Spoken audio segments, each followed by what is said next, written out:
Oke, selamat siang. Assalamualaikum warahmatullahi wabarakatuh. Hari ini kita akan lanjutkan materi terkait kinetika enzim. Khususnya hari ini kita akan masuk pembahasan terkait inhibisi atau proses-proses apa saja yang bisa menginhibisi kerja enzim.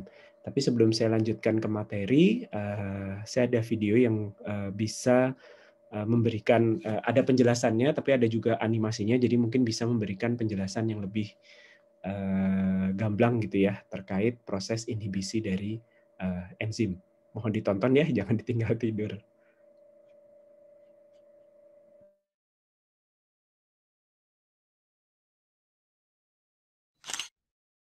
Hi guys, in this video we'll be looking at enzyme inhibition, competitive inhibitors, non-competitive inhibitors, comparing enzyme inhibitors, end product inhibition, and then we'll finish with a summary. So enzymes can be activated by various different cofactors, which are important molecules that bind to the enzyme and help its function. So to illustrate this, we've got an enzyme here, and if this combines with a cofactor, which a lot of enzymes do, often the cofactor is needed to complete the enzyme structure or aid it in functioning, making it better. And then at this point the substrate can bind and the reaction can proceed appropriately. But actually other molecules can bind to enzymes too, and they can be deactivated by molecules known as inhibitors. So an inhibitor is any molecule which reduces or stops a reaction from happening. So it's a blockade basically. So if you add even just a small concentration of an inhibitor to an enzyme solution, it reduces the rate of reaction quite significantly.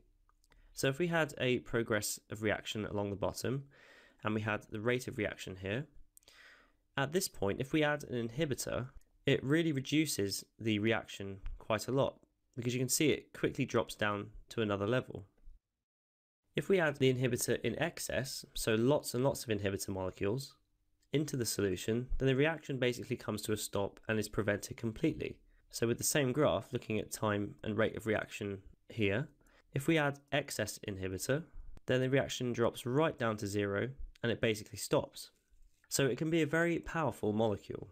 And there are different types of inhibitors. So one type of inhibitor is known as a competitive inhibitor. And it's competitive because of its nature in competing with the substrate, which will become clear in just a moment. The competitive inhibitor is one that fits into the active site of the enzyme, just like the substrate does, but instead of the substrate.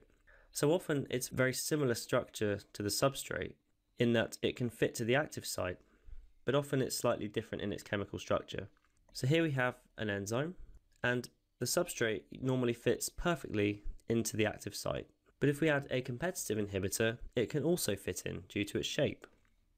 And if the competitive inhibitor does go into the active site, it makes a physical barrier or a block, preventing the formation of the enzyme substrate complexes. So imagine the competitor's gone into the active site, it's now taken up this space where the substrate wants to go. So the substrate can now not get in because it's being blocked by the competitive inhibitor. So it inhibits this reaction from happening in that way. So because both inhibitor and the substrate fits into the active site, they compete with each other for the enzyme. So they're both trying to achieve the same bonding in that active site, both the competitor and the substrate. So it's a competition, and hence the name competitive inhibitor. The other type of inhibitor we can have is a non-competitive inhibitor. Make sure you don't call it uncompetitive, because it is called a non-competitive. So non-competitive don't compete with the substrate. So non-competitive inhibitors bind to a different part of the enzyme, and this is called the allosteric site.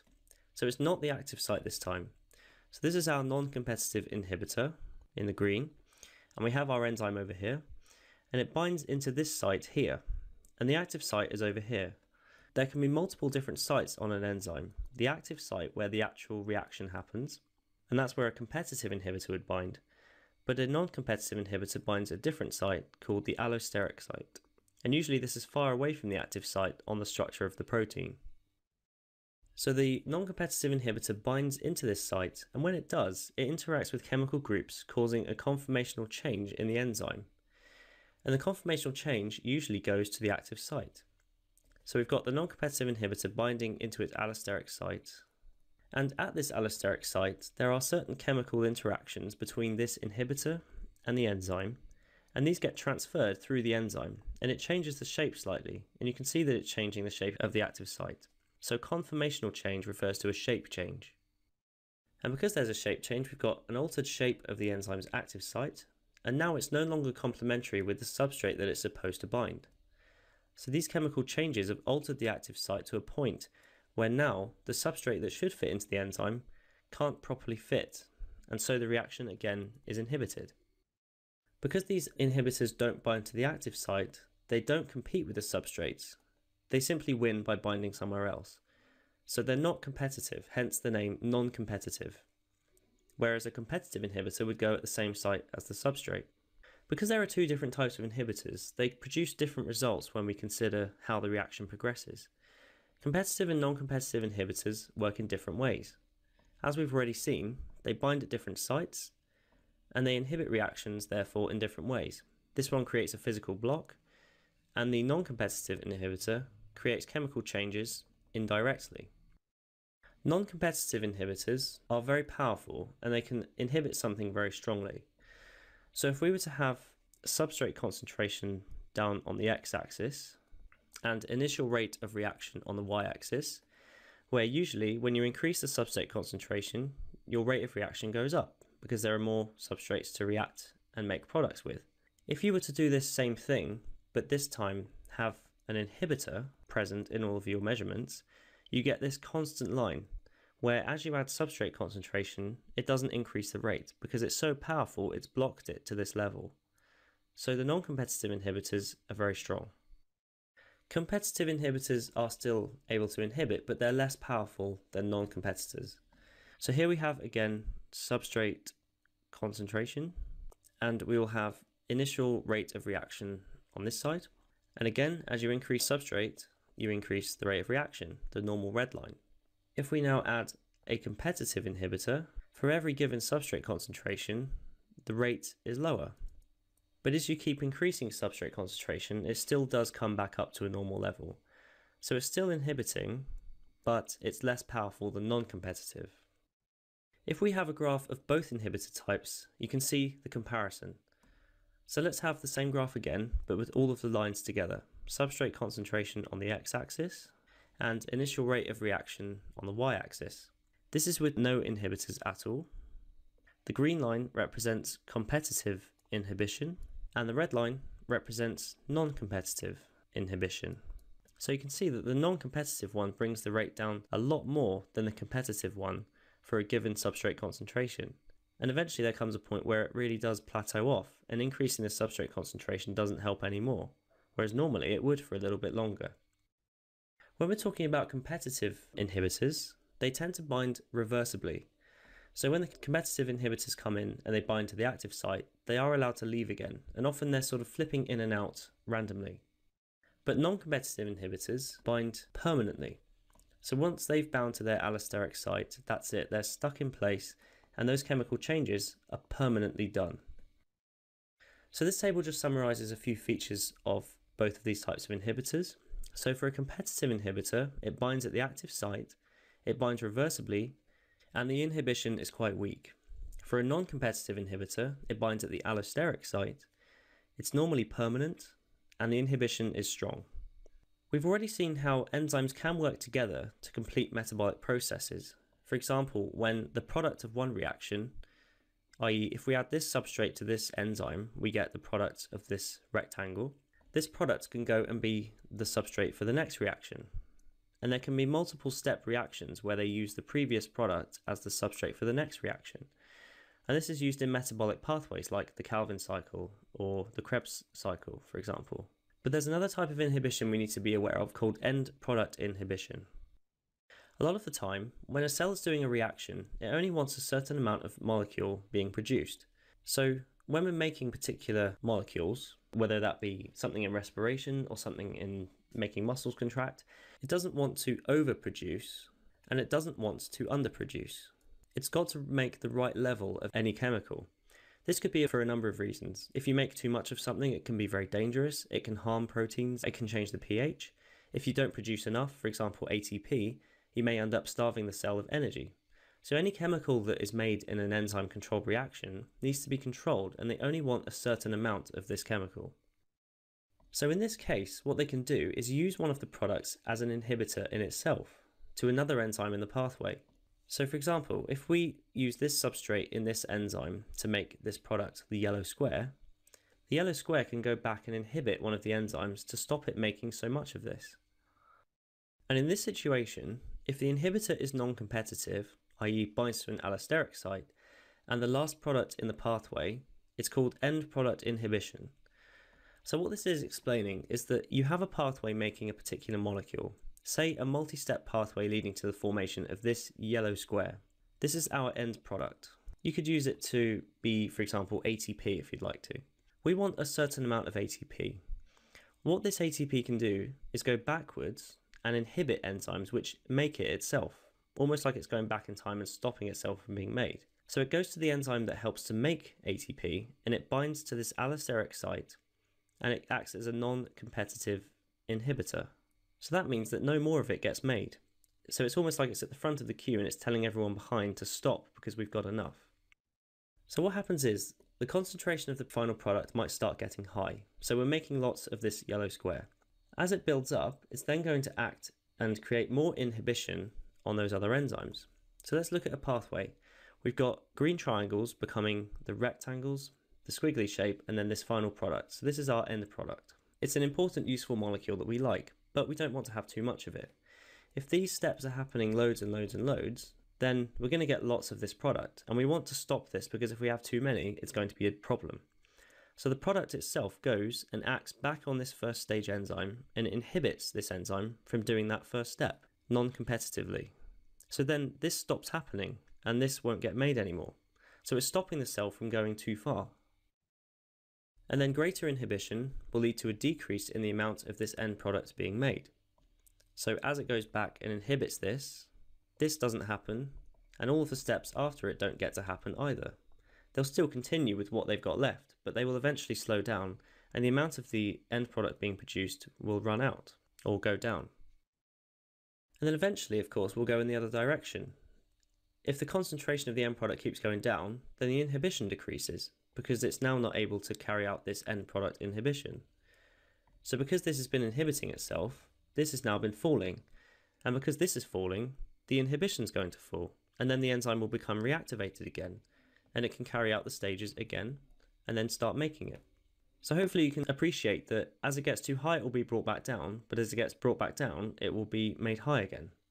So it's kind of controlling itself and controlling the levels by looking back on the conveyor belt and saying we need more, we need less. So it's actually a really clear example of negative feedback or a negative feedback loop. So actually this is a really clear example of negative feedback or a negative feedback loop, meaning that the concentration of a product stays roughly constant. So you can imagine that through time, the concentration of this product, that yellow square which we were talking about, so initially the concentration of the product will keep going up, and then at a certain point it will start causing this end product inhibition. And then, as it inhibits itself from being made, it will come back down, and the concentration will remain a nice normal level. If it ever drops too low, as it will do because of this inhibition, the inhibition stops because it's now no longer able to inhibit itself, and the concentration goes back up again. So over time it kind of oscillates between being too high and too low, but overall stays at a nice constant level. Hey guys, I hope you enjoyed the video. If you are looking for an amazing A-level biology resource,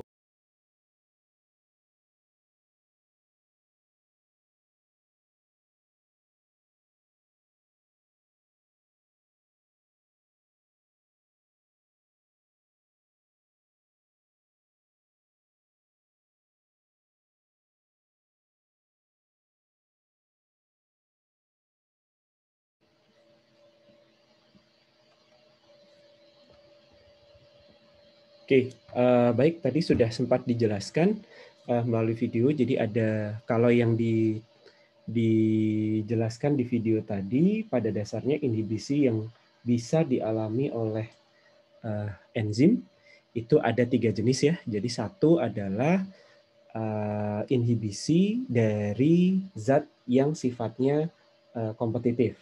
Mungkin saya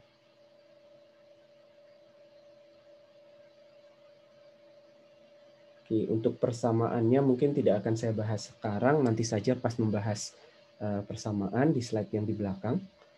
Nah, yang sifatnya kompetitif ini disebabkan oleh molekul yang sama persis dengan substrat, atau istilahnya adalah molekul yang analog, ya. Lalu efeknya apa? Karena molekul ini sama persis atau analog dengan substrat, maka inhibitor ini akan saingan dengan substrat terkait penggunaannya di sisi aktif enzim. Ya. Jadi karena molekul inhibitor ini menempati sisi aktif enzim yang seharusnya dipakai untuk substrat, maka substrat tidak bisa nempel. Karena substrat tidak bisa nempel, maka produk tidak bisa terbentuk. Nah, seperti biasa ya, jadi mekanisme reaksi enzimatik itu kan secara molekuler tidak diketahui, ini hanya direpresentasikan dengan bentuk gambar. Jadi yang mekanisme inhibisi ini pun ini bisa direpresentasikan dalam bentuk mekanisme dalam bentuk gambar. Jadi bisa seperti yang Anda lihat seperti ini atau model A. Jadi molekul dari inhibitor itu sama persis, ya, bentuk ruangnya itu sama persis dengan si substrat, sehingga nanti dia akan masuk ke sisi aktif enzim. Kalau seperti ini ya, kalau substrat yang masuk jadi produk, kalau inhibitor yang masuk tidak jadi produk. Atau bentuknya seperti ini. Jadi yang model seperti ini pun ini bisa disebut dengan inhibisi kompetitif.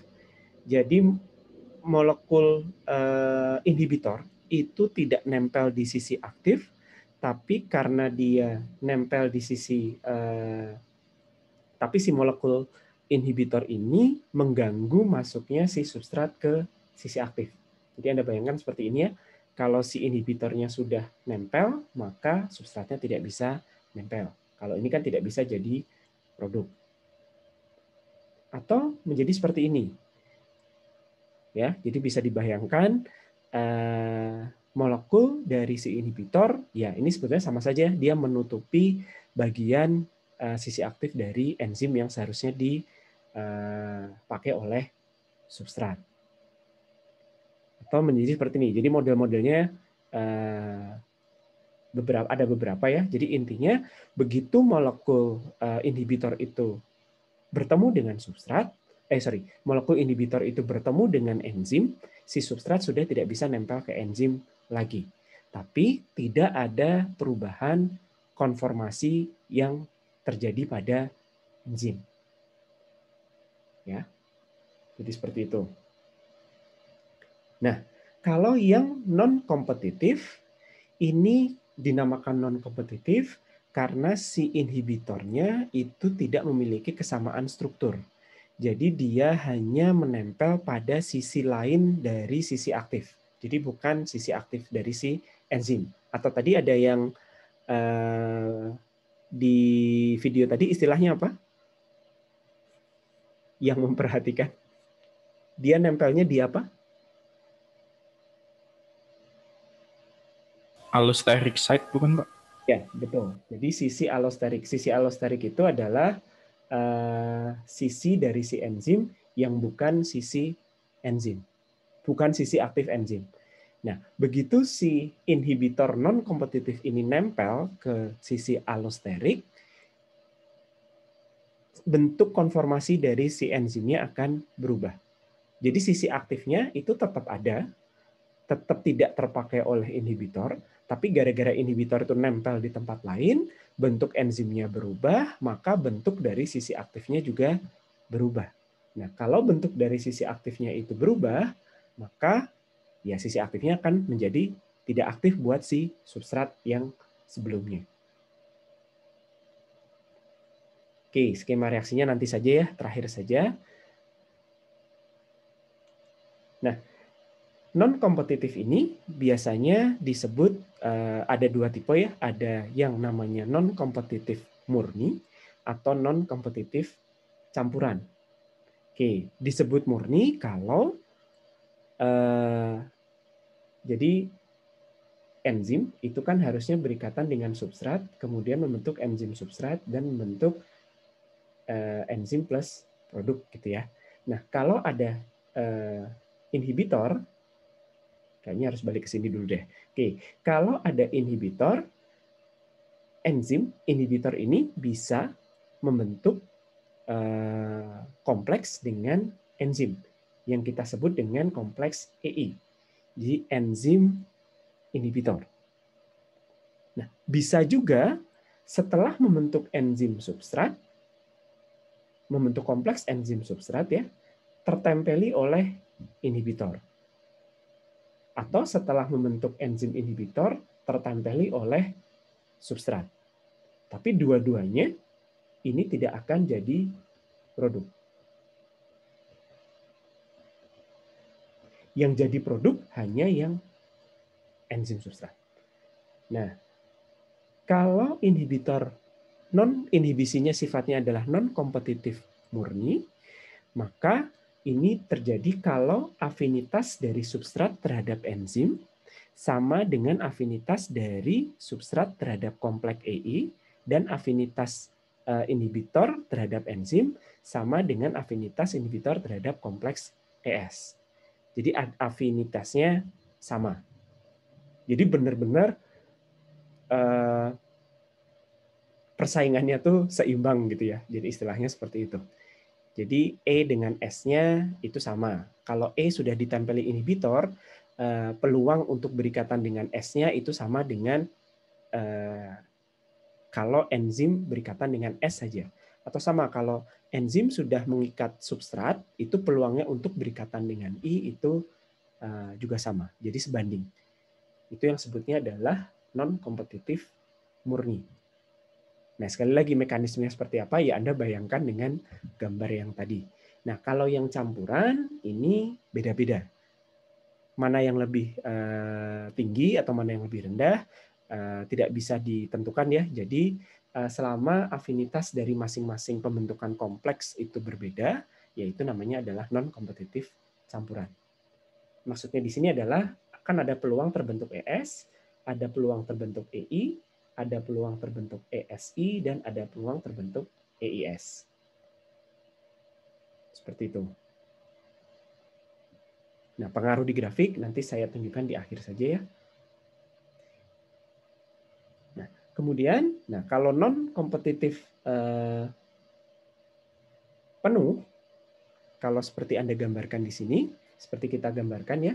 Jadi kalau non-kompetitif penuh, ini reaksinya karena peluangnya sama ya, dan masing-masing kan kesetimbangan ya, pembentukan kompleks itu semua adalah reaksi kesetimbangan.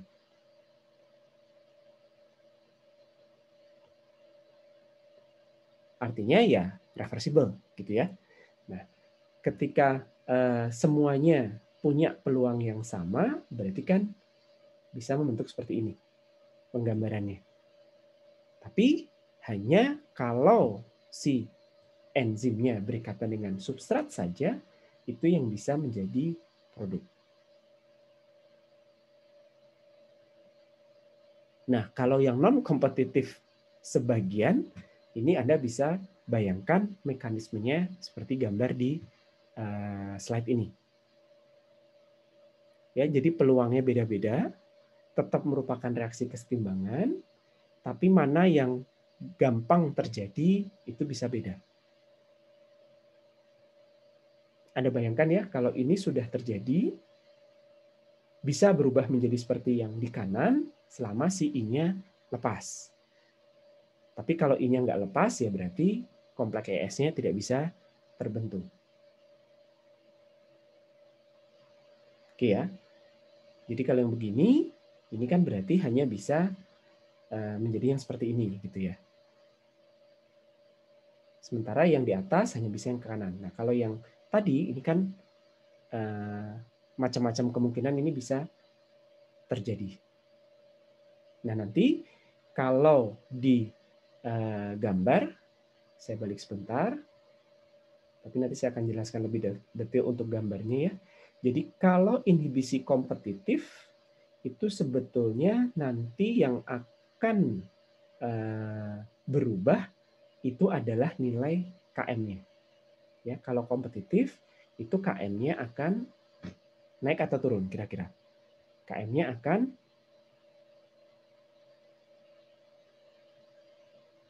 Kan kalau namanya inhibisi, laju reaksinya kan pasti turun ya. Nah, kalau inhibisi kompetitif, KM-nya akan naik. Ya, makanya tadi digambarkan kelihatan tuh. Kalau yang tanpa inhibisi seperti ini, kalau yang dengan inhibisi, nah seperti ini. Vmax-nya tidak berubah, tapi KM-nya membesar. Ini adalah efek dari yang sifatnya kompetitif. Sementara kalau inhibisinya adalah kompetitif, non-kompetitif, maaf, maksud saya, kalau inhibisinya adalah non-kompetitif, maka efeknya adalah KM-nya tetap. Kalau non-kompetitif murni ya, KM-nya tetap, tapi nilai dari VM-nya akan turun. Jadi yang disebutkan di ini yang tanpa inhibisi ya, inhibisi 0. Nah, kalau terjadi inhibisi yang sifatnya non-kompetitif, maka Vmax-nya akan turun. Ini yang ada ini. Nah, kalau non-kompetitif campuran atau yang nanti kita sebutnya sebagai unkompetitif, ini dua-duanya akan berubah. KM-nya naik, jadi kalau yang non-kompetitif murni atau selanjutnya kita sebut non-kompetitif, ini VM-nya turun. Tapi kalau non-kompetitif campuran atau yang disebut juga unkompetitif, itu KM-nya meningkat, VM-nya akan turun. Kira-kira itu adalah efeknya ya.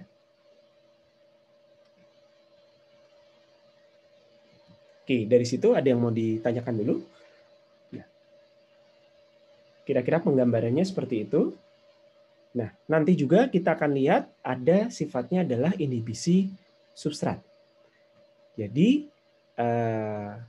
kalau yang di video tadi sebetulnya adalah inhibisi produk ya. Jadi, kalau yang inhibisi produk itu sebenarnya umum terjadi pada rantai metabolisme. Jadi, untuk menjaga agar konsentrasi dari suatu komponen di dalam rantai metabolisme itu tetap, maka biasanya terjadi yang namanya inhibisi produk.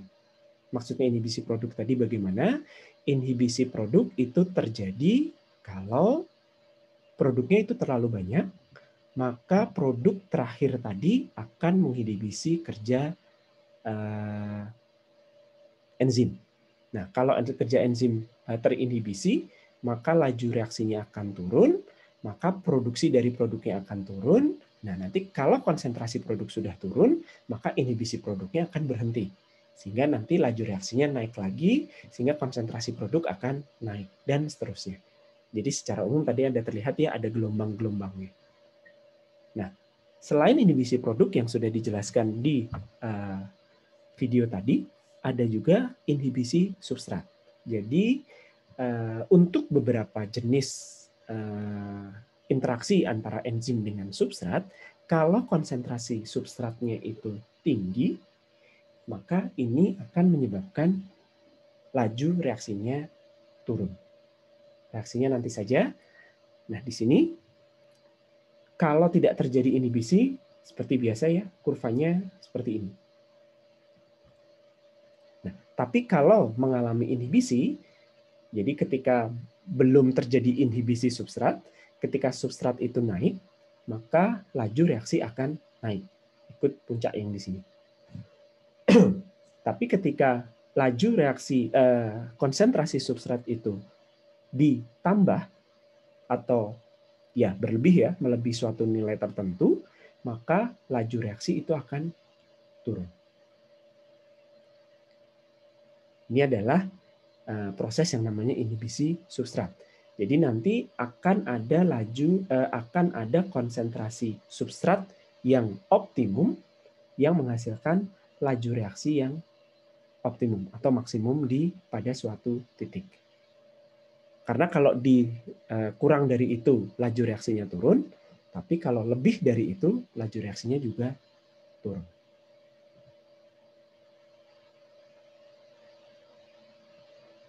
Oke, sedikit ada koreksi tadi ya. Jadi agak sedikit beda ternyata antara yang non-kompetitif campuran. Jadi kalau non-kompetitif campuran ini tetap melibatkan semua komponen yang ada di sini.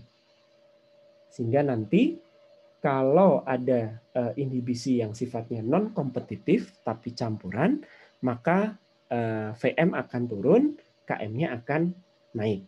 Tapi kalau yang unkompetitif, itu kompleks yang terjadi hanya ESI.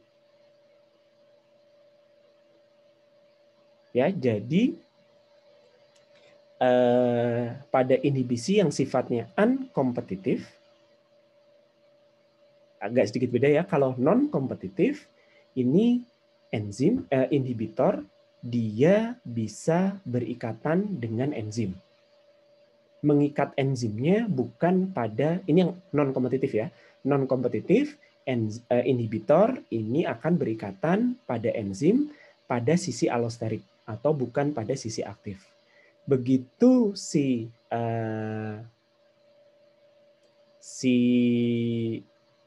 inhibitor ini berikatan dengan enzim, maka akan terbentuk ESI kan ya.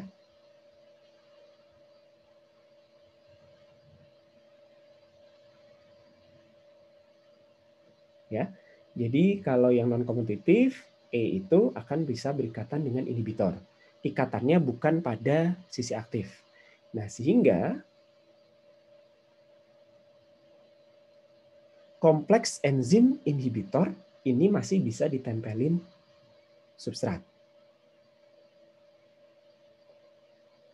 Oke, tapi tidak akan menghasilkan produk. Nah, kemudian kompleks enzim substrat pun itu masih bisa ditempeli oleh inhibitor. Ya. Sehingga akan membentuk, ini membentuk EIS, ini akan membentuk ESI. Tapi tetap ini tidak akan jadi produk. Yang hanya bisa jadi produk hanya yang reaksi ini.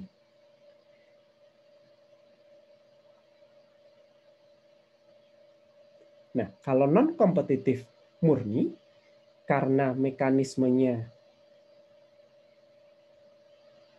seperti ini ya, bisa kesetimbangan. Jadi ini kan, yang ini tuh enzim saja. Ini adalah enzim substrat. Terus ini adalah enzim inhibitor substrat, gitu ya. Oke, nah karena mekanismenya seperti ini, maka pada non-kompetitif murni efeknya adalah menurunkan VM, tapi KM-nya tetap. Tapi kalau seperti non-kompetitif sebagian atau campuran, maka mekanisme yang terjadi itu tidak kesetimbangan ya. Jadi hanya ES saja, kemudian EI saja, kemudian EIS. Kalau yang tadi kan EIS-nya bisa lepas, terus jadi ES. Kalau yang ini tidak. Nah, karena seperti itu, efek nantinya itu adalah KM-nya naik, VM-nya turun. Oke, nah yang campuran ini yang tadi di video disebut bahwa inhibisi non-kompetitif ini yang paling punya efek buruk ya. Jadi dia sudah menurunkan VM dan menaikkan KM. Oke, kemudian kalau yang unkompetitif, nah kalau yang unkompetitif, inhibitor itu hanya bisa menyerang enzim kalau enzimnya sudah membentuk kompleks ES. Jadi inhibitor tidak dapat berikatan dengan enzim bebas. Baru bisa berikatan kalau enzim bebas tadi sudah membentuk kompleks ES. Nah, ini juga tidak bisa jadi produk, sama seperti yang non-kompetitif. Oke. Ketika Anda mendapat, lalu gimana ngeceknya? Apakah inhibisinya itu sifatnya unkompetitif? Kalau uncompetitive, efeknya adalah VM-nya gimana, KM-nya gimana? Ini gambar dalam bentuk double reciprocal plot. Kalau seper VM-nya naik, berarti VM-nya turun. Betul ya?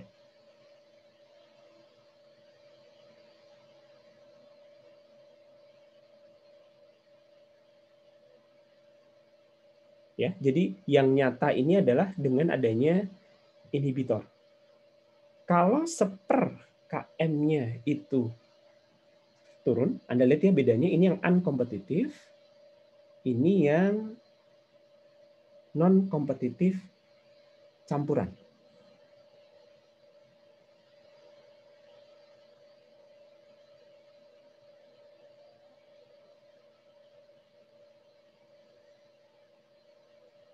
Oke. Kalau yang non-kompetitif campuran, minus seper KM dengan adanya inhibitor itu naik. Berarti KM-nya naik. Tapi kalau yang uncompetitive inhibition, minus seper KM-nya turun. Artinya KM-nya juga turun. Nah, membedakannya bagaimana? Apakah suatu tip yang jelas inhibisi itu akan menurunkan laju reaksi, ya, V-nya itu akan turun dibandingkan kalau V itu laju reaksi, ya, laju reaksi itu akan turun jika dibandingkan dengan tanpa adanya inhibitor. Oke, nah dengan adanya inhibisi atau dengan adanya inhibitor ini Anda perlu membandingkan tadi VM dan KM. Bagaimana nilai VM dan KM dengan tanpa adanya inhibitor, ya, dengan kalau ada inhibitor.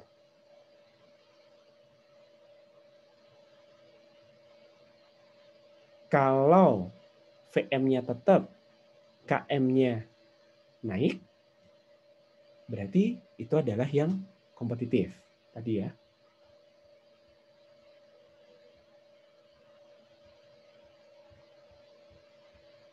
Ya.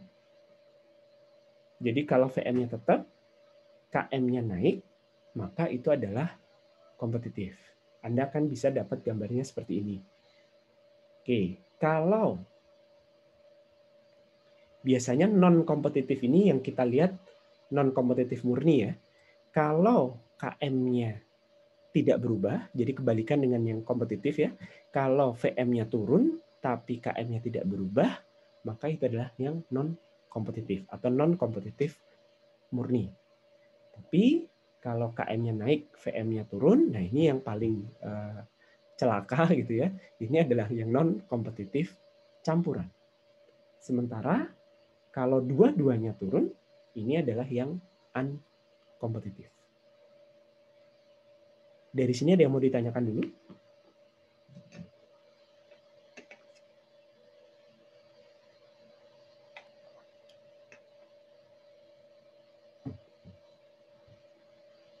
Moga-moga tidak bingung, ya. Nah, seperti ini mekanisme yang unkompetitif kalau dari penggambaran, ya. Oke, kemudian yang inhibisi substrat. Jadi inhibisi substrat itu dari sisi mekanisme, nanti kita bahas lagi di belakang. Ketika membentuk kompleks enzim substrat, karena saking banyaknya substrat itu, maka akan terbentuk yang namanya kompleks ESS atau ES2. Nah, ini juga tidak akan jadi produk.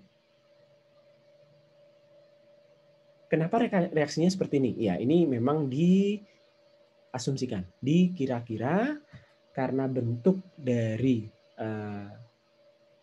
hubungan laju reaksi dengan konsentrasi substrat itu profilnya parabola, ya, untuk inhibisi substrat, maka dengan diasumsikan mekanisme seperti ini ternyata cocok. Ya. kalau kemudian diplotkan, kira-kira bentuknya kalau ada inhibisi yang ini ya, ini yang ada inhibisi. Sper V terhadap sper S. Oke. Sekarang kita masuk ke mekanisme detail reaksinya.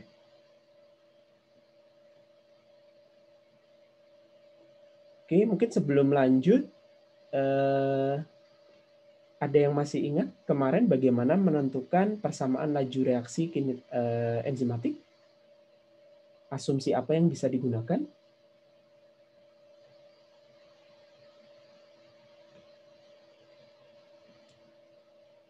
Ada dua pendekatan ya.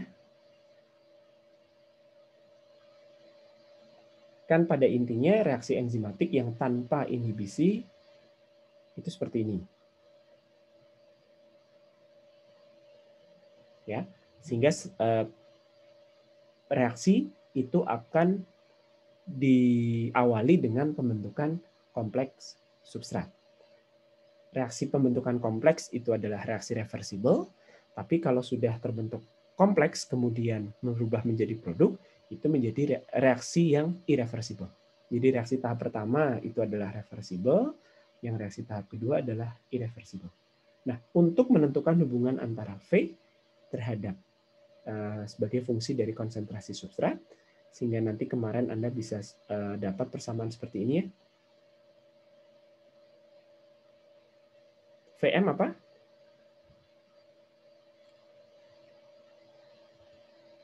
Halo? Definisi dari VM?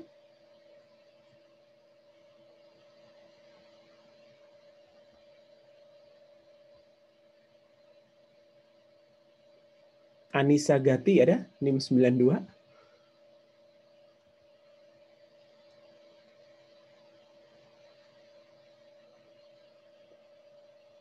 Ini suara saya masih didengar atau tidak terdengar di sana?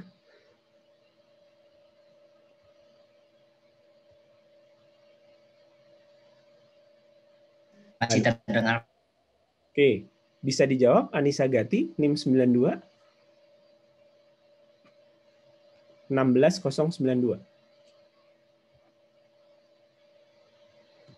Oke, tidak ada. NIM 15 Rachel Wijaya. Ya Pak, Vmax laju pertumbuhan, laju pembentukan maksimum ya Pak. Laju reaksi maksimum. Ini persamaannya masih laju pembentukan maksimum Pak. Laju reaksi. Ya, laju reaksi enzimatik maksimum. Kedengaran ya? Halo? Halo, maaf Pak, apa suara terdengar? Iya, terdengar. Oke, PM persamanya adalah K2 dikalikan E0. Ya, sementara KM artinya apa? Mungkin bisa dijawab sama yang lain. NIM 8 Agung Abdi, ada?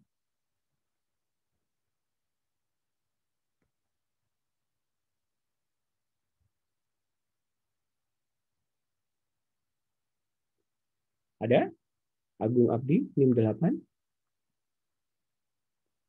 Oke, tidak ada. Bantu jawab boleh Pak? Ya, silakan.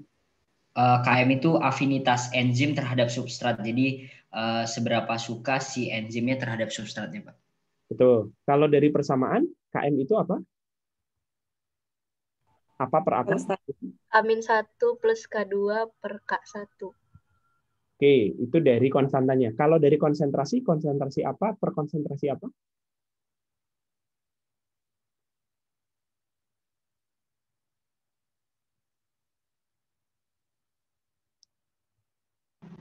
Konsentrasi reaktan per produk. Reaktannya adalah enzim ya, dan substrat. Sementara produknya adalah ES. Jadi sebetulnya KM itu menyatakan konstanta keseimbangan pada tahap reaksi yang pertama. Ya, jangan dilupakan. Jadi ada tahap reaksinya kan ada dua tahap. Pertama adalah tahap pembentukan ES, Yang kedua adalah tahap pembentukan produk. Sementara laju reaksi itu akan dirumuskan sebagai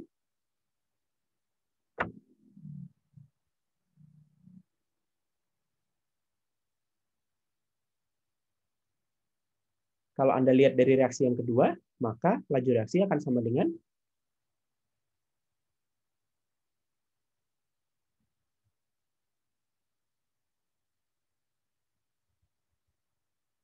yuk, bisa lupa, K2 dikalikan Kali ES, Pak. kali ES. Atau adalah DP per DT, ya. Jangan lupa. Nah, kemarin ada dua pendekatan ya. Yang satu adalah yang Michaelis-Menten. Yang kedua adalah yang Briggs-Haldane. Hasil akhir persamaannya sama, jadi akan menghasilkan persamaan seperti ini. Hanya yang satu menyatakan pembentukan. Kalau Michaelis-Menten itu dilihat dari konstanta, jadi konstanta dari reaksi kesetimbangannya. Kemudian kalau Briggs-Haldane itu dilihat dari bahwa DES per DT-nya akan sama dengan 0. Oke ya, jangan lupa itu ya. Nah, kemudian di sini kalau ini adalah kalau tanpa ada inhibisi atau tanpa ada inhibitor. Gimana cara dapat VMKM? Kemarin sudah dijelaskan ya. Anda menghubungkan antara T, S, P dengan V. V-nya bisa dari minus DS per DT atau dari DP per DT. Ini secara eksperimen. Tergantung analisis apa yang Anda punya untuk menganalisis konsentrasi substrat atau konsentrasi produk. Kalau yang bisa didapatkan adalah konsentrasi produk, terhadap konsentrasi sisa substrat, Anda perlu tahu hubungan stoikiometrinya atau yield teoritisnya. Untuk sekian produk yang terbentuk, berapa substrat yang terkonsumsi. Ya, jangan dilupakan. Nah, Anda juga harus pastikan selama eksperimen pengadukan dilakukan dengan baik untuk memastikan bahwa laju reaksi itu memang dibatasi oleh reaksi, bukan dibatasi oleh difusi atau perpindahan. Nah, kalau ada inhibisi sekarang ya. Nah, sekarang untuk yang kompetitif. Jadi yang kompetitif dengan pemahaman tadi ya bahwa enzim yang kompetitif itu analog dengan substrat. Ya, setelah berikatan dengan si inhibitor, enzim itu tidak akan bisa berikatan dengan substrat. Ya. Nah, maka diasumsikan bentuk reaksinya menjadi seperti ini. Jadi kemungkinannya ada dua. Enzim membentuk kompleks dengan enzim substrat, enzim membentuk kompleks dengan substrat, membentuk ES, atau enzim membentuk kompleks dengan EI. Di sini tidak ada EIS maupun ESI ya. Ini tidak ada. Pokoknya kalau udah membentuk kompleks, antara jadi produk atau nggak jadi produk. Ya. Nah, di sini dua-duanya, maksudnya kedua reaksi pembentukan kompleks itu adalah reaksi kesetimbangan. Nah, karena reaksi kesetimbangan, Anda punya yang namanya KM. KM ini definisinya seperti yang sebelumnya, hasil kali konsentrasi E dan S dibagi ES. Anda juga punya yang namanya KI. Dari reaksi kesetimbangan yang ke bawah tadi. Oke. Nah, dari persamaan yang kedua, mekanisme reaksi yang tahap kedua, maka Anda tetap bisa menuliskan bahwa laju reaksi sebagai laju pembentukan produk itu sama dengan K2 dikalikan ES. Paham ya? Nah, kemudian Anda juga bisa menuliskan yang namanya neraca enzim. Nah, hanya bedanya kalau dibandingkan dengan yang tanpa inhibisi, di neraca enzim itu muncul di neraca enzim dengan inhibisi kompetitif muncul EI. Kalau yang 3 ini kan hanya kalau tanpa inhibisi ya. Kalau tanpa inhibisi, yang tanpa maka E0 itu akan sama dengan E ditambah ES saja. Kalau dengan inhibisi muncul EI. Nah, yang Anda lakukan sebetulnya sama persis dengan penurunan persamaan laju reaksi tanpa inhibisi. Hanya di sini Anda memasukkan ada parameter EI lagi. EI disubstitusi dari sini. Oke, kemudian nah, ini karena di sini ada di sini ada E, di sini juga ada E, maka Anda bisa gabungkan. Atau E-nya bisa disubstitusi dari ini. Oke, ini kemudian dimasukkan ke persamaan KM tadi. Ya. KM kan tadi E kali S per ES. E-nya diganti dari yang sini. Dapat seperti ini.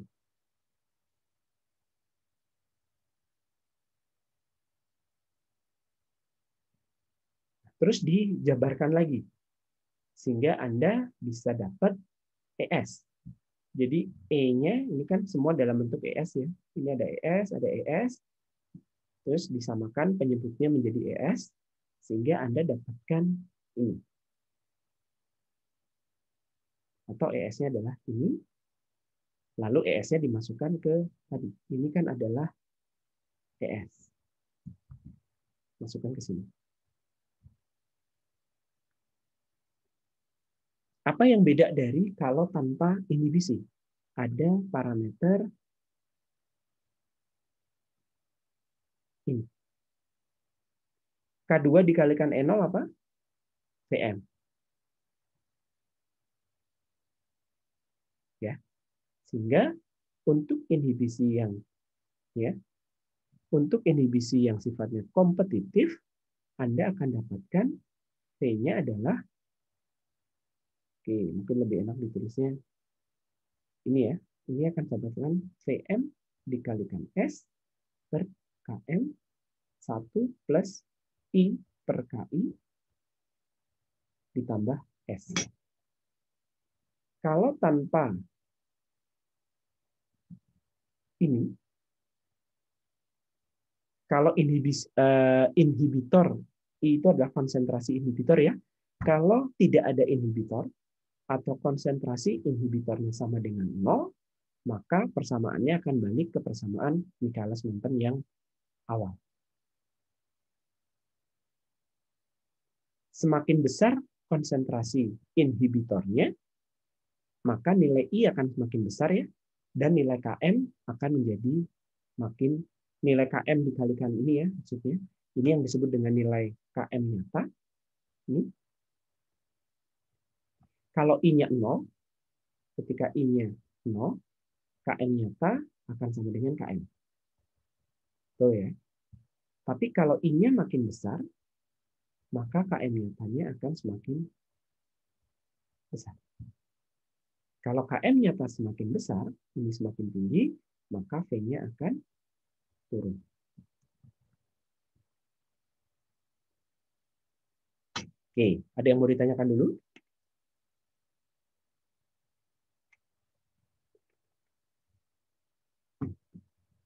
Oke. Cara membuat di grafik sama seperti yang tanpa inhibisi, Anda tinggal plot di salah satu jenis plotnya. Yang paling gampang kan seper V terhadap seper S ya. Dibuat seper V terhadap seper S. Sehingga Anda akan dapatkan kurva yang seperti ini. Karena Vm-nya tidak berubah, ya berarti intercept-nya pun tidak akan berubah. Ya, hanya kalau inhibitornya itu semakin kuat atau konsentrasi inhibitor semakin besar, maka nilai Km-nya akan semakin besar. Di kurva seper V terhadap seper S, nilai Km yang semakin besar itu ditunjukkan pada nilai minus seper Km yang semakin ke kanan.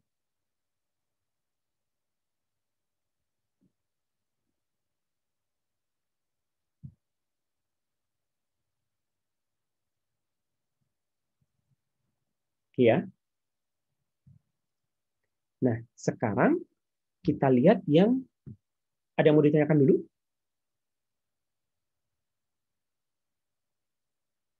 Jadi step-stepnya sama. Jadi satu itu adalah mekanisme reaksinya ya, seperti apa. Dilihat. Karena untuk yang kompetitif itu ada E, ada S, kemudian ada ES, dan ada EI. Maka yang kedua adalah menentukan nilai KM dan KI-nya. Oke, setelah itu adalah neraca enzimnya. Sehingga E0 itu akan menjadi fungsi dari E, S, ES, dan S-nya tidak ada ya. E0 itu hanya fungsi ES dan EI. Lalu yang keempat adalah yang tadi K2 kan selalu K2 kali S ya. ES-nya yang harus diubah. Oke. Dengan pendekatan yang sama, metode untuk menurunkan persamaan yang non-kompetitif itu juga sama. Hanya saja tadi yang non-kompetitif ini adalah non-kompetitif murni ya. Jadi melingkar-lingkar seperti ini ya. Jadi ada kompleks ES jelas, ada kompleks EI, dan ada kompleks EIS atau ESI. Jadi sebetulnya kan EIS itu EI ditambah S, ESI adalah ES ditambah I. Kesetimbangannya sama, ini kemungkinan terjadinya juga sama, sehingga Anda bisa lakukan adalah sekarang Anda punya berapa reaksi kesetimbangan.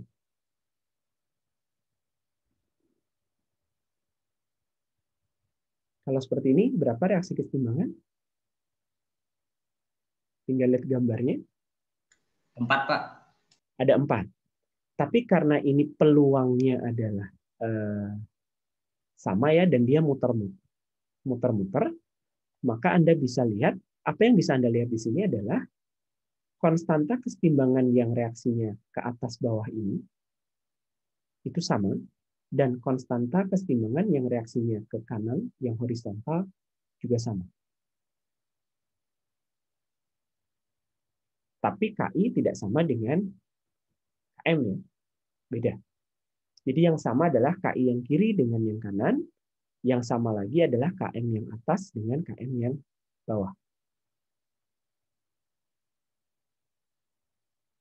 Nah, ini yang Anda bisa lihat, sehingga Anda bisa definisikan KM itu sesuai definisi awal, E dikalikan S dibagi ES, tapi dari reaksi yang bawah, Anda bisa definisikan juga adalah ini. Karena nilainya sama.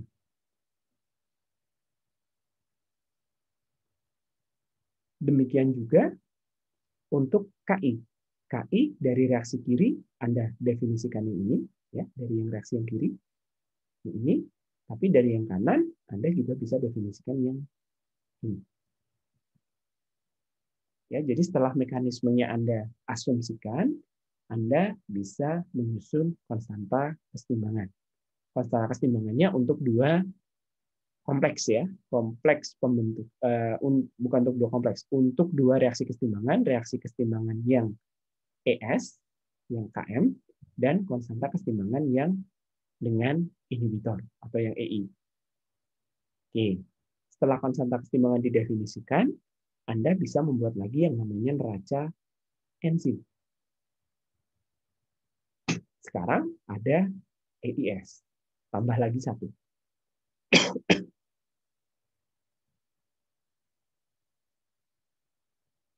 Oke, dengan ada EIS, laju pembentukan produk tetap didefinisikan, karena kan cuma dari reaksi yang paling kanan ya, bahwa laju pembentukan produk adalah K2 dikalikan ES.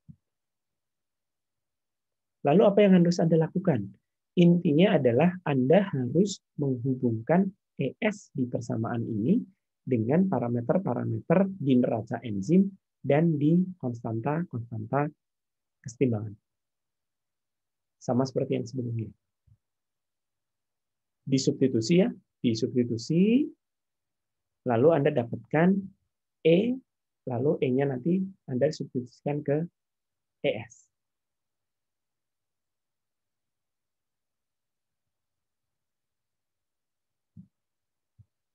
Oke, nanti di akhir Anda akan dapat persamaan ini.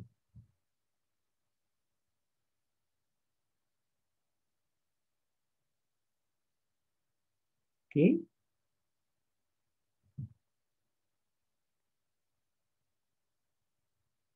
Nah, di sini Anda lihat bahwa ini masih manipulasi persamaan saja ya, bahwa K2 dikalikan 0, E0 itu adalah VM.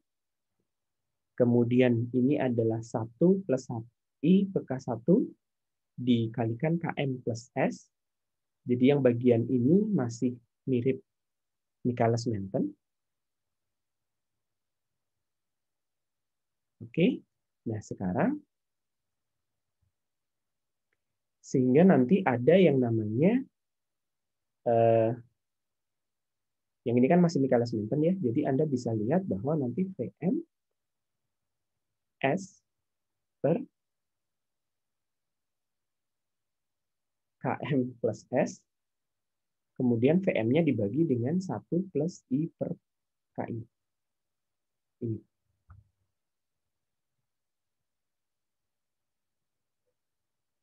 Oke ya, atau yang ini. Jadi tidak usah pusing dengan perkalian-perkaliannya, tapi di sini dengan adanya inhibisi non-kompetitif terlihat bahwa adanya I itu akan mempengaruhi VM. Berarti cocok ya, cocok dengan asumsi mekanisme reaksi di awam. Bentuknya menjadi seperti ini. Artinya, kalau tidak ada inhibitor, maka VM nyata akan sama dengan VM. Tapi kalau I itu ada dan konsentrasinya semakin besar ya, konsentrasinya semakin besar, maka VM-nya akan semakin turun.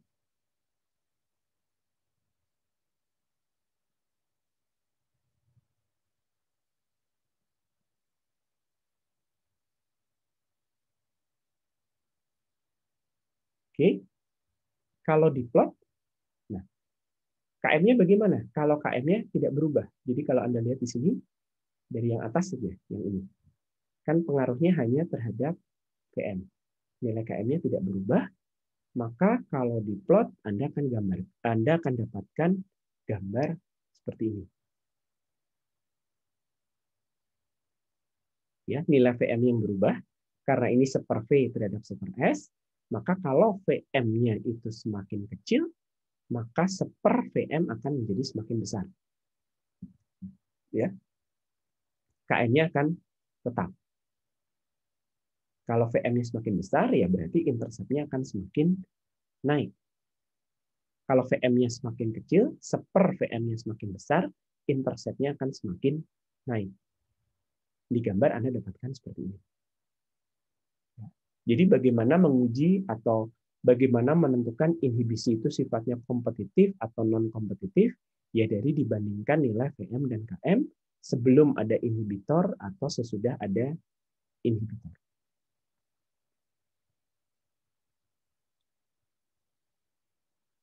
Oke, ada pertanyaan dulu?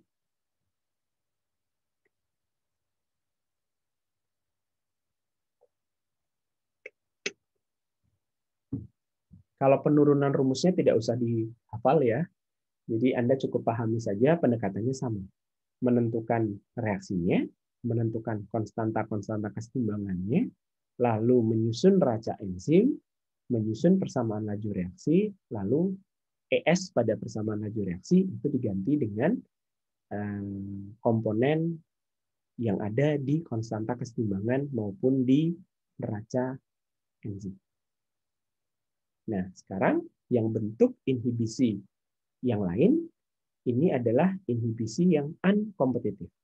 Unkompetitif tadi artinya dia tidak bisa menginhibisi enzimnya secara langsung. Dia hanya bisa menginhibisi enzim yang sudah membentuk kompleks. Maka dengan pemahaman seperti itu, bentuk reaksinya menjadi seperti yang Anda lihat di layar. Kompleksnya terjadi antara ES dengan I, sehingga membentuk kompleks EIS. Nah, dari mekanisme ini, KM itu definisinya masih tetap sama, E dikalikan S dibagi ES, kemudian ada EI, ada KI, kemudian ada neraca enzim. Oke, tinggal disubstitusi ya. Kemudian, ini tidak usah diturunkan ya. Saya juga lama kalau harus menurunkan seperti ini. Nah, kemudian persamaan laju reaksi ya, dP per dt masih sama, sehingga ES-nya Anda ganti dengan yang ini.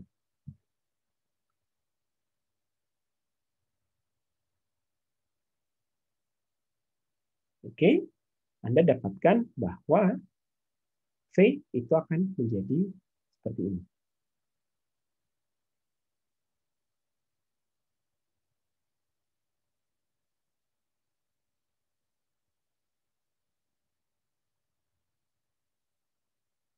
Nah, ini manipulasi persamaan saja, jadi atas dan bawah dikalikan hal yang sama, Anda dapatkan bahwa nanti dengan adanya inhibisi unkompetitif, maka ada VM nyata. VM nyata nilainya seperti ini. Artinya kalau I-nya 0, ya VM-nya sama gitu ya. VM nyata sama, gampang lah ini. Tapi kalau I-nya semakin besar, VM-nya naik atau turun? Turun. Ya. Kalau ada inhibitor, konsentrasi inhibitornya itu semakin tinggi, maka VM nyata itu akan semakin turun. Sementara kalau yang KM, kalau I-nya semakin tinggi, maka KM nyata juga akan turun.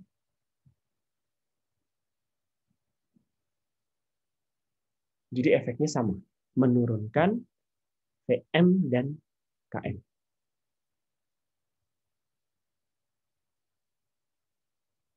Oke, kalau diplot, gambarnya menjadi seperti ini. Karena VM-nya turun, maka sepertinya naik. Oke, karena KM-nya turun, maka minus seper KM-nya juga akan semakin geser ke kiri.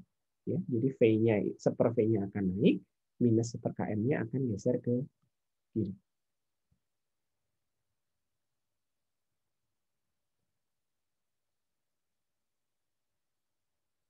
Oke. Kembali lagi diingatkan ya bahwa untuk menentukan inhibisi itu kan Anda harus membandingkan VM dan KM sebelum dan sesudah adanya inhibitor. Nah, Anda juga harus pastikan ketika ada inhibitor pun pengujian atau eksperimen Anda lakukan dengan memastikan tahap penentu lajunya adalah reaksi. Artinya apa? Artinya ya harus diaduk. Hambatan perpindahannya harus seminimal mungkin. Jadi jangan Anda eksperimen, tidak memperhatikan hal seperti itu, terus dapat, oh VM-nya turun, KM-nya turun. Itu pasti unkompetitif. Ini hanya bisa dipastikan kalau Anda memastikan bahwa selama eksperimen, Anda pastikan teraduk dengan baik. Tahap penentunya adalah reaksi. Sehingga laju itu dibatasi oleh reaksi. Oke ya, cukup jelas ya harusnya.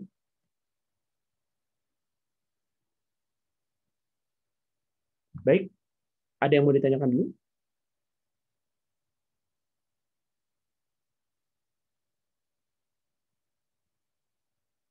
Oke, kalau tidak ada, sekarang yang inhibisi substrat. Kalau inhibisi substrat, di mekanisme, diasumsikan mekanismenya adalah ES itu masih bisa mengikat S sehingga terbentuk ES2. Ini juga kesetimbangan. Nah, sehingga ya sama saja. Anda tentukan konstanta kesetimbangan Km. Kemudian konstanta kesetimbangan dari reaksi yang pembentukan ES2. Hati-hati ya, konstanta kesetimbangan di sini selalu yang reaktan per produk. Beda dengan definisi yang selama ini kita gunakan produk per reaktan, tapi dalam reaksi enzim ini kita gunakan reaktan per produk. Konsisten gitu ya. Karena Km selalu begini. Sehingga konstanta untuk inhibisi pun selalu reaktan per produk. Kemudian laju reaksi bentuknya selalu K2 dikalikan ES, neraca enzim ya tergantung enzimnya itu akan berikatan dengan apa saja, membentuk kompleksnya apa saja. Ada enzim bebas, ada ES, ada ES2.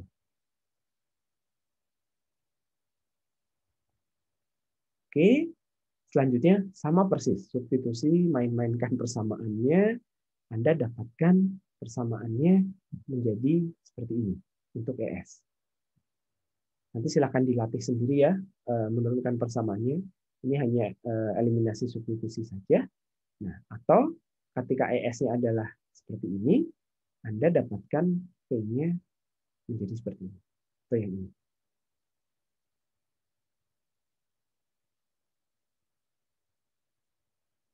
Ya. Nah, dari sini Anda bisa lihat ya bahwa S itu pengaruhnya menjadi ada komponen ini. Ya, kalau ada inhibisi substrat, ada tambahan faktor S kuadrat per KSI dari mekanisme reaksi yang sudah diasumsikan di awal. Atau kalau dua-duanya dibagi S, Anda bisa buat menjadi seperti ini.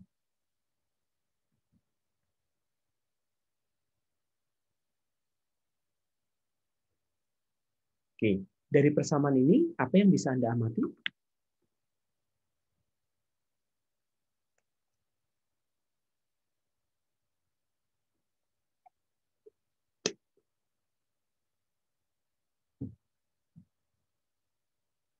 Dari yang bawah deh, yang paling bawah.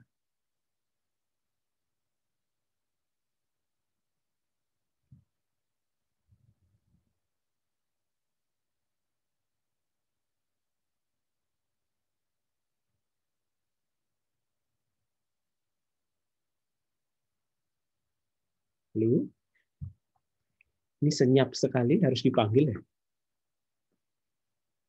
NIM 67, Andrian Pratama, ada?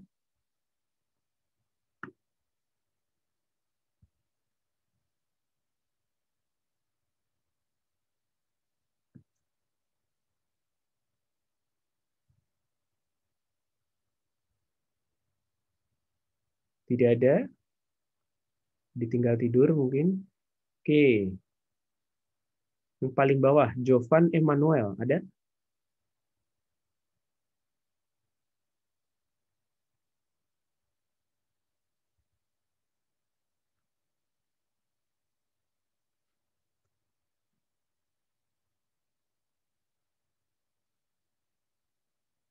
Halo? Ini suara saya masih terdengar kan ya? Atau tidak? Terdengar kok, Pak. Oke. Berarti memang orangnya tidak ada ya. Oke, saya panggil di atasnya Filzah Putri.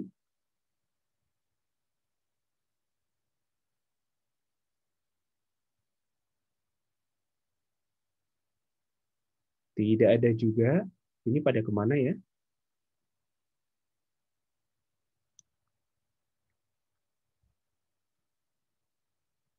Faisal Zarfan Firdaus.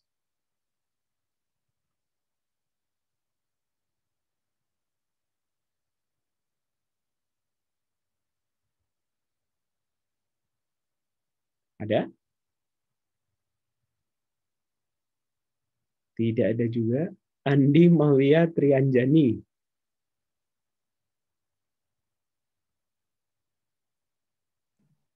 Iya, Pak. Oke. Kalau Anda lihat persamaan yang paling bawah, ya, saya punya dua ekstrim ya. S-nya kecil sekali atau S-nya besar sekali. Oke, kalau S-nya kecil sekali, mana yang dicoret? Kalau S-nya kecil, kenapa, Pak? Kalau konsentrasi S-nya itu sangat kecil sekali, pada persamaan yang paling bawah, mana komponen mana, S di mana yang atau persamaan mana yang Anda coret? Kalau S-nya kecil sekali.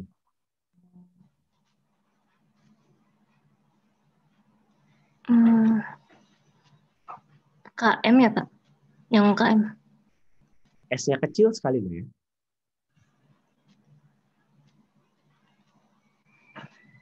Bagian mana yang bisa diabaikan dari persamaan yang paling bawah?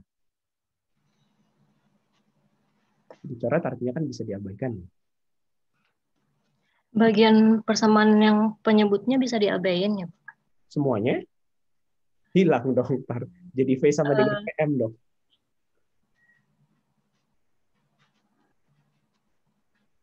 V akan sama dengan VM hanya kalau E-nya sama dengan E0.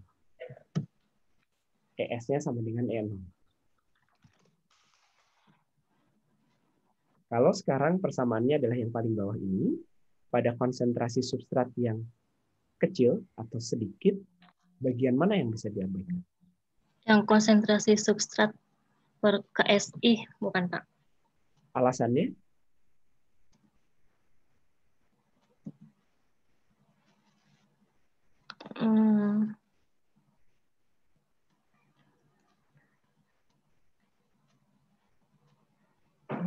Jawabannya betul. Alasannya tahu nggak?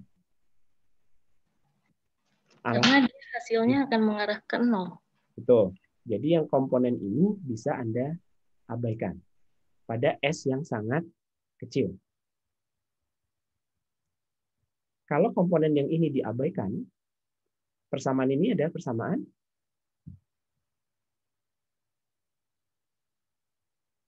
Anda kalikan dengan S atas dan bawah, kan sama dengan PM dikalikan S, KM, plus S ya. Jadi yang pembilang dan penyebut masing-masing Anda kalikan S. Menjadi persamaan Michaelis-Menten biasa. Betul ya? Paham nggak?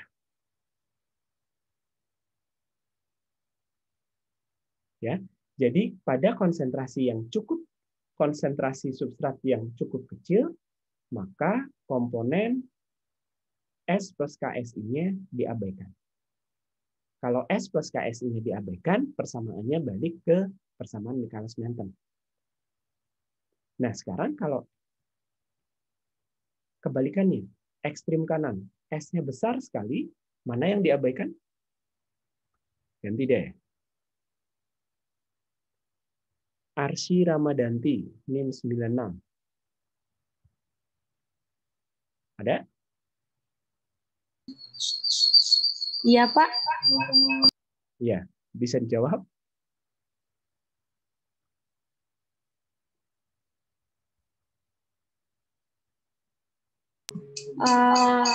KM per S-nya nggak sih, Pak? Iya, betul. Jadi kalau KS-nya itu besar, maka KM per S-nya sama dengan 0. Karena nilainya kan menjadi kecil sekali. Nah, kalau komponen ini diabaikan, Anda tinggal lihat yang paling bawah, persamaannya menjadi yang persamaan tanpa KM per S, maka ketika S-nya semakin besar, nilai V-nya akan menjadi semakin kecil. Ya, V itu akan menjadi kecil. Yang S per KI jangan diabaikan ya, karena kan nilainya akan menjadi semakin besar. Ya. Jadi yang konsentrasi substrat yang sangat rendah, persamaannya itu akan kembali ke persamaan normal Michaelis-Menten. Ya, artinya apa? Mengikuti persamaan Michaelis-Menten, S-nya dinaikkan, V-nya naik. Hanya untuk range substrat yang rendah. Tapi begitu S-nya sangat-sangat tinggi, S-nya dinaikkan, maka laju reaksinya akan menjadi turun.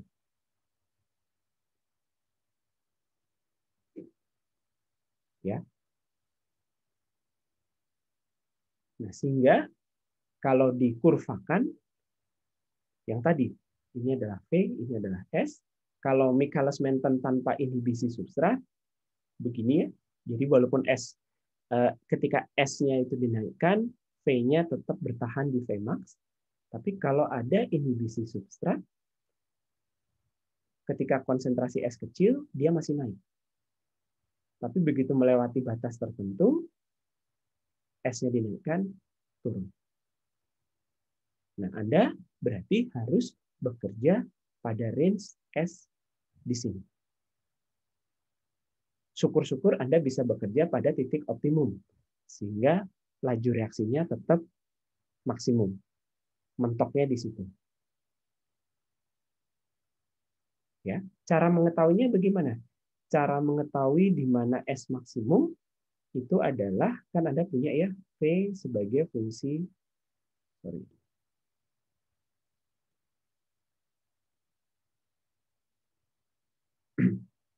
V sebagai fungsi S. Dari mana? Dari persamaan ini. Persamaan awalnya kan ini. Ya, ini adalah V sebagai fungsi dari S. Nah, kemudian Anda cari dV per ds-nya. Ya. Jadi Anda cari konsentrasi substrat yang menghasilkan laju reaksi maksimum itu adalah dicari pada dV per ds sama dengan 0. Kalkulus biasa ya. Ternyata nilai S maksimum itu adalah ini. Akar dari konstanta kesetimbangan Km dan KSI. Nah, di situ Anda harus bekerja untuk mendapatkan V yang optimum. Gimana cara secara eksperimen? Ada yang bisa menjelaskan?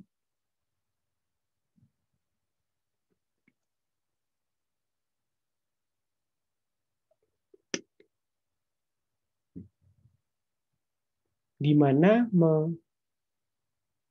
maintain, menjaga agar konsentrasi substrat, S itu kan konsentrasi substrat ya, atau konsentrasi sisa substrat, atau konsentrasi substrat yang belum bereaksi gitu ya, berada pada nilai yang selalu optimum atau maksimum.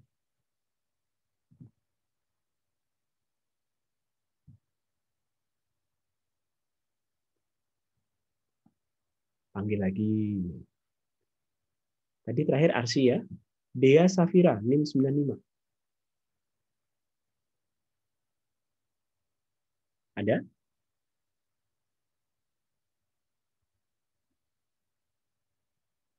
Oke, tidak menjawab. Ke atasnya, NIM 94, Hari Perdana Kamal.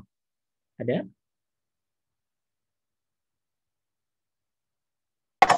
Halo Pak. Iya Pak, boleh diulang Pak pertanyaannya Pak.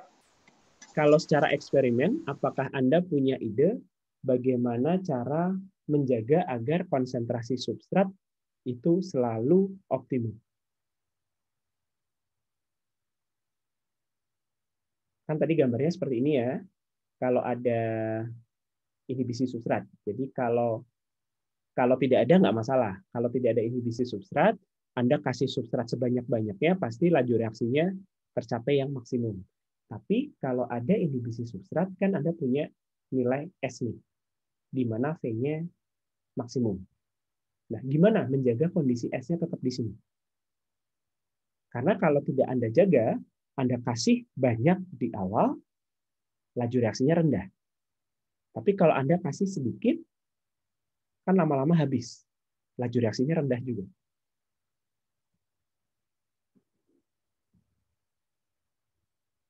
Untuk menjaga agar konsentrasi substrat yang cukup optimum, diapakan?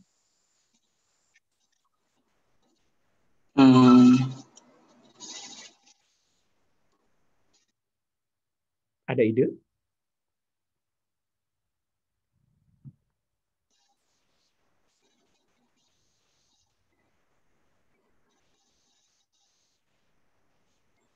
Halo? Halo Pak, iya Pak, belum Pak. Ada yang bisa bantu? Atau ada yang punya ide? Gimana cara menjaga agar konsentrasi substrat itu tetap optimum? Saya boleh bantu jawab nggak, Pak? Boleh. Mungkin bisa dengan dibuat steady state dengan penambahan jumlah substrat tertentu. Dengan pengurangan produk, jadi konsentrasinya dijaga agar sama, kita tambahkan substrat sesuai dengan laju substrat yang digunakan. Ya, itu berarti sistemnya menjadi sistem apa? Pernah belajar di reaktor? Steady state. Bukan steady state. Tetap batch. Misalnya Anda gini, Anda punya reaktor batch. Batch kan berarti Iya. bukan continue ya. Kalau steady state kan artinya continue. Nah, kalau batch, Anda tambahkan sedikit, lama-lama kan habis. Tapi kalau Anda tambahkan di awal banyak, lajunya rendah. Nah, apa yang Anda lakukan? Anda mengganti batch menjadi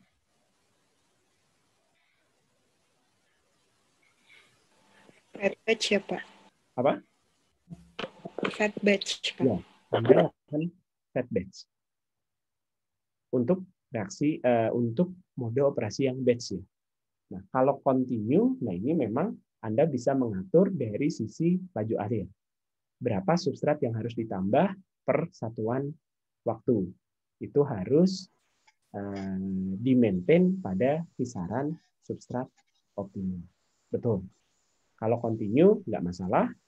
Tapi kalau batch, Anda harus pindah ke operasi fat batch. Jadi selama selang waktu tertentu, substratnya harus Anda tambahkan.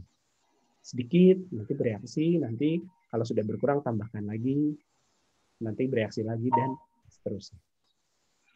Bayang ya? Kira-kira seperti itu.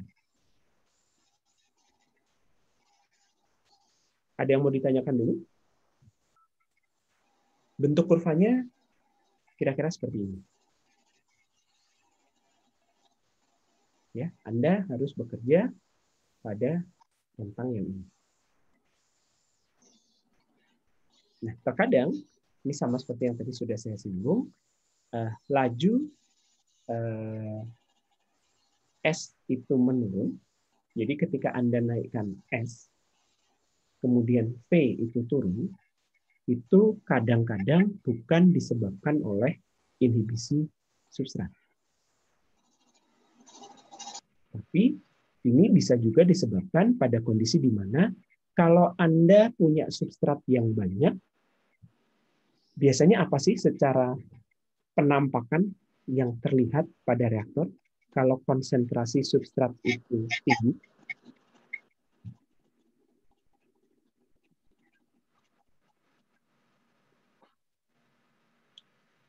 katakanlah ya, Anda mau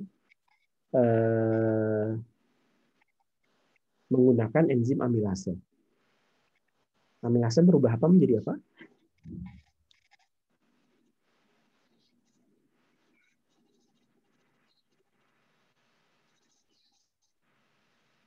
Halo. Amilum, Pak. Amilum itu apa? Pati ya. Menjadi glukosa. Ya. Kalau Anda menggunakan konsentrasi substrat amilum atau pati yang tinggi, gimana penampakannya di dalam reaktor?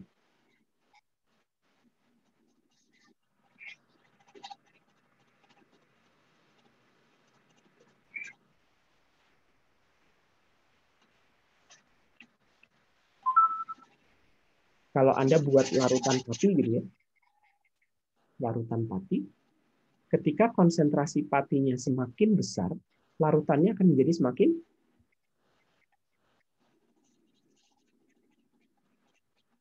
ayo coba dijawab.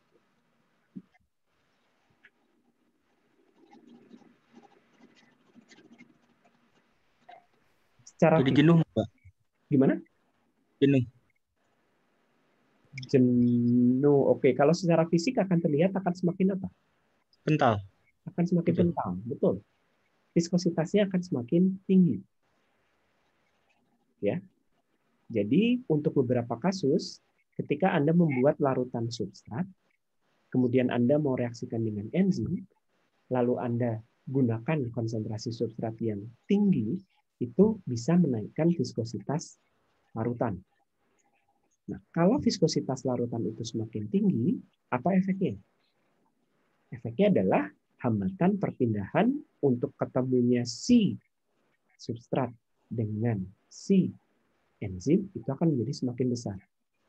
Kalau larutan viskositasnya semakin tinggi, ini mungkin kalau glukosa mungkin nggak masalah ya, glukosa itu gampang larut. Kalau pati semakin tinggi, larutannya akan semakin kental. Lebih parah lagi kalau misalnya akan menggunakan selulosa gitu ya, yang kelarutan ketika substratnya itu semakin tinggi, kelarutannya itu terbatas, maka banyak endapannya gitu ya. Nah, ketika larutannya itu viskositasnya semakin tinggi, susah diaduk. Selain susah diaduk, ketemunya molekul substrat dengan enzim itu juga semakin susah.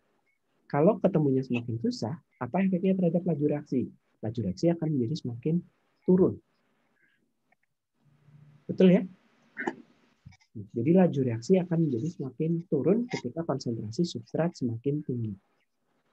Nah, ini adalah inhibisi substrat, betul, tapi lebih diakibatkan oleh faktor hambatan perpindahan. Jadi bukan karena mekanisme reaksi yang tadi. Bukan karena ada E plus S, terus tadi ES ya, terus ada membentuk ESI gitu ya, ESS, sorry, atau ES2. Bukan karena itu. Kalau yang kita bicarakan itu adalah yang karena memang reaksi. Yang karena kompleks enzim substrat itu masih bisa bereaksi lagi dengan substrat, membentuk kompleks ES2, tapi tidak jadi produk. Yang barusan kita diskusikan itu adalah Anda naikkan substrat, laju reaksi turun, tapi bukan karena ES2, tapi lebih ke hambatan perpindahan dari si substrat ketemu enzim. Susah. Itu ibaratnya ruangan reaktornya itu sudah terlalu padat gitu ya, dengan substrat-substrat, untuk ketemu si substrat dengan si enzim itu susah. Karena susah, apa efeknya? P-nya turun. Bukan karena ES2.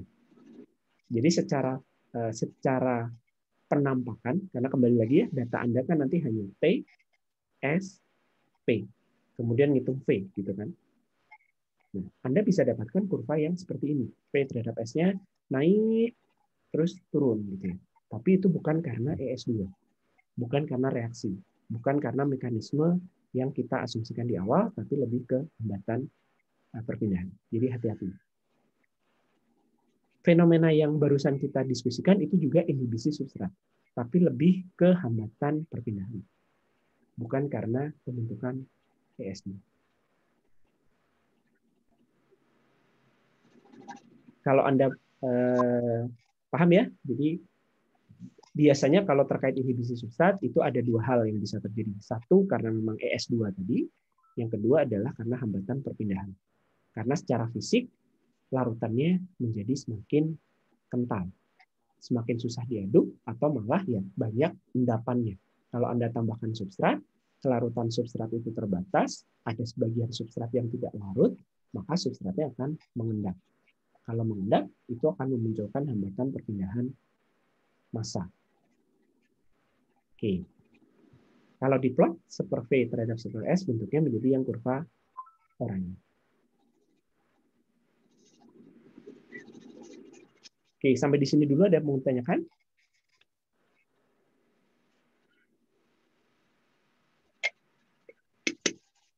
Kalau tidak ada, oke, sedikit. Nanti kalau waktunya kurang kita lanjutkan hari Rabu. Pengaruh pH. Jadi pengaruh pH pun Anda masih ingat ya, enzim yang nanti juga mikroba secara umum punya yang namanya pH optimum. Laju reaksi terhadap pH kurvanya parabolik. Nah, ini bisa diasumsikan dengan mekanisme reaksi sebagai berikut. Ya, jadi E terhadap S itu membentuk ES. Kemudian E itu kalau tapi ini agak sedikit berbeda ya dengan yang dijelaskan sebelum-sebelumnya. Kemudian EH itu adalah kondisi ketika jumlah atom H-nya itu pada kondisi tertentu EH, kemudian dia membentuk S dan akhirnya membentuk kompleks EHS. Nah, di sini kompleks EHS ini yang bisa membentuk produk, bukan yang ES ya. Jadi khusus yang pH memang mekanisme reaksinya agak sedikit berubah gitu. Nah, kemudian H ini menunjukkan muatan dari si enzim. Ya. Muatan dari si enzim itu juga bisa menjadi EH2. Dan ini menjadi EH2S. Artinya apa? Pusat aktif atau kondisi dari pusat aktif enzim ini bisa berada dalam 3 kondisi, istilahnya kondisi terionisasi ya, atau kondisi bermuatan. Ada yang muatannya pas, itu adalah EH.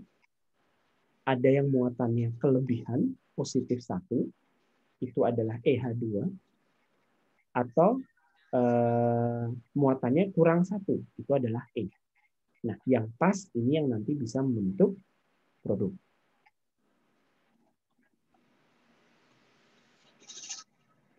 Oke, masing-masing ada konstanta kesetimbangannya, dan yang KM, karena yang membentuk produk adalah reaksi yang baris kedua, maka KM-nya ada di sini.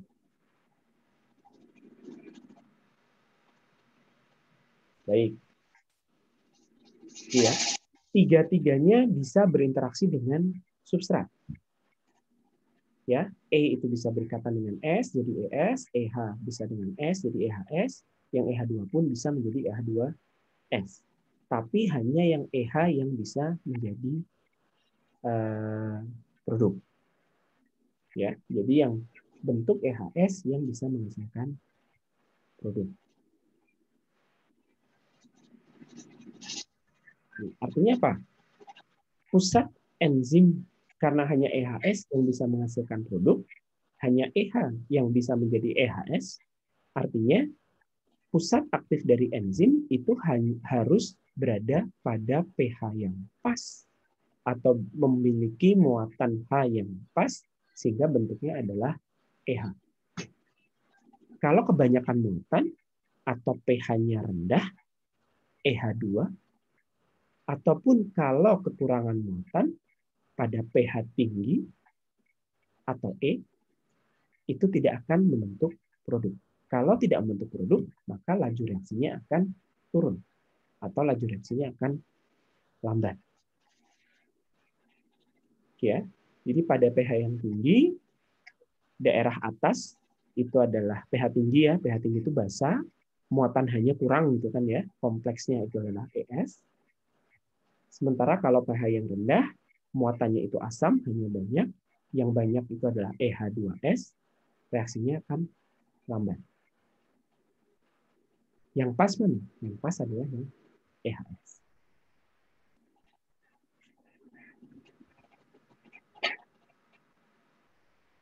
Oke. Nah, karena yang membentuk produk hanya reaksi tahap 2, maka yang reaksi tahap baris pertama dan kedua itu tidak dilihat ya pembentukan kompleksnya, maka dengan pendekatan yang sama seperti tadi ya, Anda buat KM. Terus buat KI. KI-nya ada konstanta kesetimbangan 1 dan 2, itu adalah yang ke bentuk E dan ke bentuk EH2. Ya. Lalu karena di sini hati-hati ya, karena reaksi yang terjadi adalah ini, jadi P itu adalah K dP per dT. Di sini adalah K2 dikalikan EHS. Oke. Maka jadi yang ini. Lalu tetap bikin raca enzim menjadi bentuk yang seperti ini. Lalu dimainkan. Dimainkan itu maksudnya substitusi ya, substitusi, eliminasi, sehingga akhirnya mendapatkan persamaan yang ini. Ada nilai ini.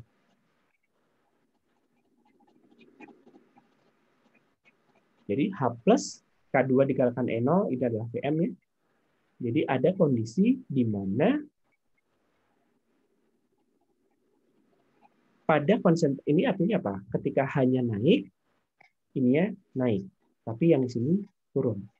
Ketika hanya turun, yang parameter kedua turun, parameter ketiganya naik. Kan seperti itu ya. Atau KM nyatanya adalah yang ini. Ya, jadi kan berbeda dengan yang inhibitor tadi ya. Kalau inhibitor I-nya kan hanya ada di satu tempat. Ketika I-nya itu naik, KM-nya naik. Tapi kalau yang ini ketika hanya itu naik, maka di satu komponen dia naik, di satu komponen dia turun. Dan sebaliknya. Sehingga ada yang namanya pH optimum, di mana menghasilkan KM yang paling rendah. Ya, yang memberikan nilai KM yang paling rendah. Sehingga memberikan PM yang paling tinggi. Ini penjelasan kenapa kurva laju terhadap pH itu menjadi seperti ini. Di sini adalah yang H optimum tadi. Yang KM-nya paling rendah, PM-nya paling tinggi. Jadi pengaruhnya ke PM. Sorry, V-nya paling tinggi. V-nya paling tinggi. Bukan PM-nya paling tinggi. VM-nya kan tetap ya. PM-nya tetap. Sehingga ketika KM-nya paling rendah, V-nya paling tinggi. Oke. Ada yang mau ditanyakan dulu?